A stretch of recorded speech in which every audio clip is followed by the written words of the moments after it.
Thanks for joining us, everyone. So, as Panishwar said, I head up a division called Market Regulation. We do a number of things, but probably the most public-facing aspect of what we do, and that aspect that would be of most interest to the media, is what we call market surveillance. And by its name, we're essentially watching trading in the market on a real-time basis. That's for a number of reasons, but probably the most important relates to what we call market abuse. So, excuse me if I get just a little bit legal for a minute, but market abuse is a term used in the Financial Markets Act. It describes certain types of irregular conduct. It's made up of three things: insider trading, market manipulation, and the making of false statements about a listed company or about listed securities. So my team is responsible for detecting potential insider trading and market manipulation.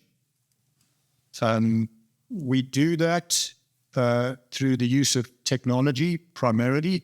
You can well imagine, with the exchange trading hundreds of thousands of trades each day, you're going to have to use technology to assist you to identify anomalies, and that's what we do. So our technology really serves two broad purposes. The one is to monitor activity in the market real time.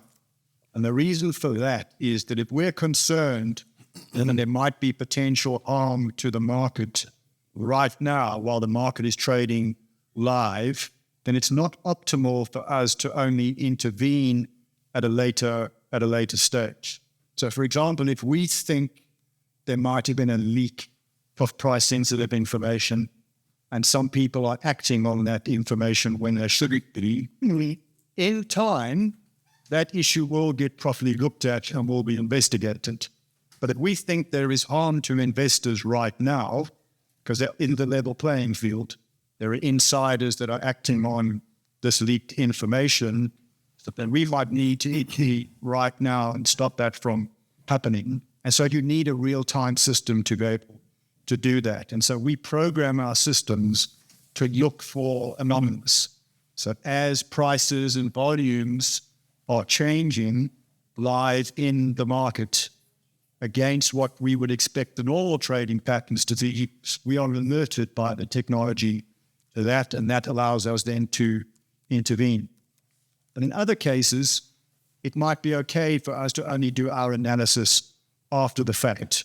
You're not going to detect every potential issue of concern real time.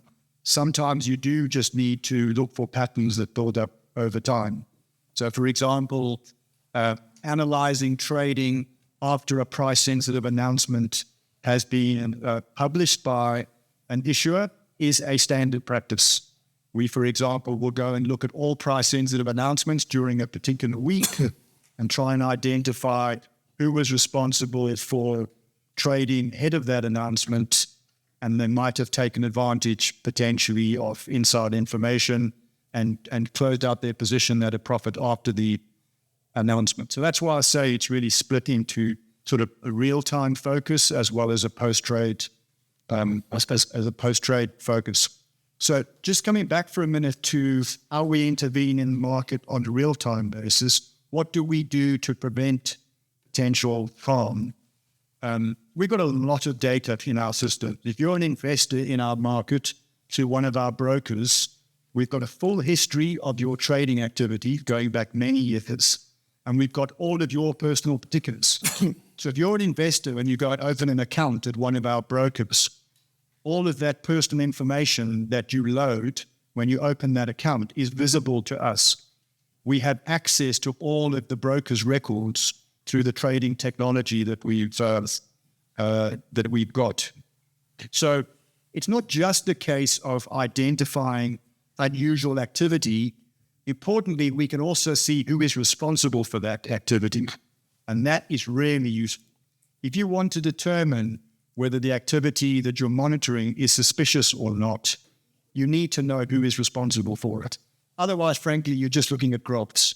and you won't really know what to make of that. So we've got these alerts coming through. We can see who's responsible for that.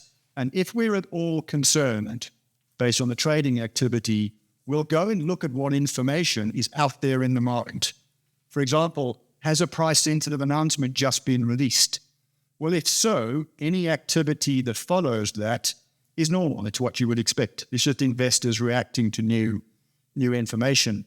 But let's say we see no announcement put out by the company. We'll go and look at the media. Is there anything in the news that might have caused the activity that we're seeing? And if we don't see anything, then through our colleagues in issuer regulation, we can and do contact the company and say, we're seeing some activity in your share. Do you perhaps know the reason why this might be happening? And on the rare occasion, it doesn't happen that often, but on the rare occasion, the listed company might say to us, well, actually, we're working on something. We're not ready to put out an announcement yet, though. It might be coming out within hours or days. We then might be concerned that there might have been a leak, to use my earlier example. And if that's the conclusion that we come to, what we'll then do is halt trading in that share. Because again, we're concerned about any ongoing harm to the market, that some people might be acting unfairly because they've got an advantage over other investors, because they've got information that nobody else has. And we'll then give the company an opportunity to put out its announcement, and then we'll switch on the trading. We call that a trading halt. We couldn't do that if we weren't monitoring the market on a real-time basis using our technology.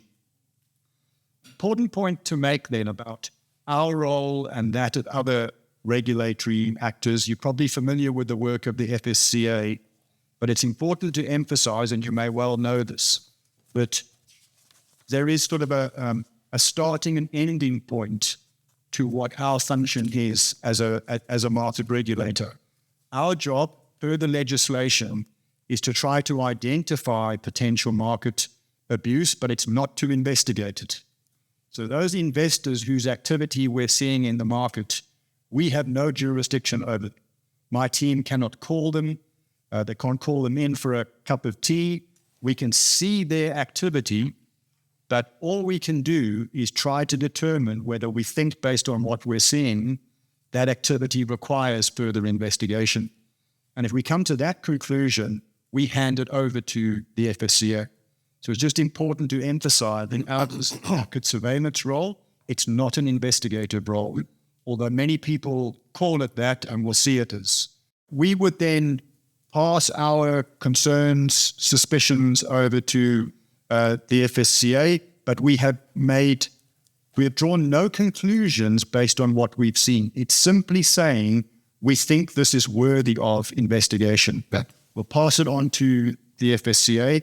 We publish stats on our website of how many cases we refer to the FSCA, either for insider trading or market manipulation, but it's entirely their decision what they do with that. They might look at it and say right at the outset, we don't think there's something here worth investigating, in which case they won't even trigger an investigation. Alternatively, they might say, yes, there is something here, and then they've got all the powers that they need to investigate it. The reason why I tell you all of this is that you could be a market watcher, you could be somebody in the media, you will see something that looks suspicious.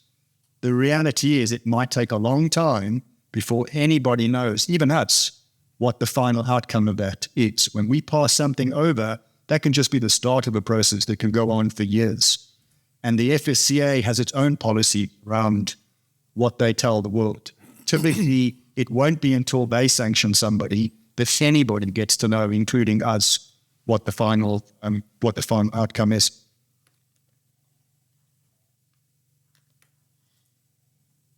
So, on the one hand, we have an important role to play. It's important for the public to know that we take these matters seriously, that we've got all these resources that I've mentioned to perform our market surveillance role. But at the same time, we've got access to all of this highly sensitive personal information. And there is a legitimate expectation that we safeguard that information and consider the interests of all of those investors who are trading, albeit in a public market. Public really just means the public has access to the market, but it's not as if their information is public. Those are still private transactions by investors, and they trust us to safeguard their information and not to disclose it unless it's absolutely essential to do so. So the first point to make about the confidentiality of the information is that we are bound by the law not to disclose it other than to prescribed people or under prescribed conditions. So there's court order, summons it's served on us, then we have to comply with that.